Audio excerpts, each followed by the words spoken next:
இந்தாங்க மேடம். அனுப்பிட்டேங்க.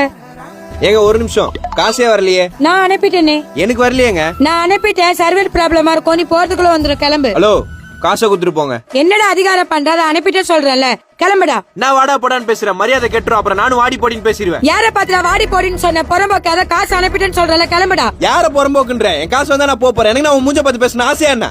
என்னமாச்சு? சாப்பாடு ஆர்டர் போட்டேன்ப்பா, காசு அனுப்பிட்டேன்ப்பா, வந்த காசு வரலன்னு சொல்லி ஏமாத்திய நான் அசிங்கமா பேசுறேன்ப்பா. ஏய், எந்த ஏரியாடா நீ? எங்க ஏரியா பொண்ணுகிட்ட வந்து பிரச்சனை பண்ற? அத்து போட்டுறான், கிளம்புடா.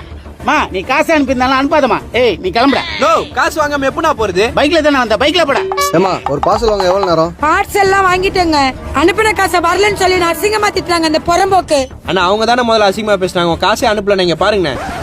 ஏங்க நான் அனுப்பிட்டேன், என் போனை பாருங்க. அம்மாடி ஒரு நிமிஷம் உள்ள வாயேன். அனுப்பிட்டு இருந்தானுங்க. அதாம்மா உள்ள வாமா சொல்றேன். எதா இருந்தாலும் இங்கே சொல்லுங்க. ஏ லூசு, அனுப்பியிருக்கடி, ஜிபேல அவனுக்கு மெசேஜ் அனுப்பிச்சிருக்கேன். மெசேஜா? ப்ரோ தப்பா எடுத்துக்காதீங்க ப்ரோ. இந்தாங்க ப்ரோ, சாரி ப்ரோ. எங்க போறீங்க? இவர் பெரிய ஷேக் வரா, பொம்பளை கொண்டா பொங்கிடுவாரு. இனிமேல் பொங்க மாட்டேன், என்ன விட்டுருங்க ப்ரோ. விட்ற மாதிரி நீங்க பண்ணலையே ப்ரோ.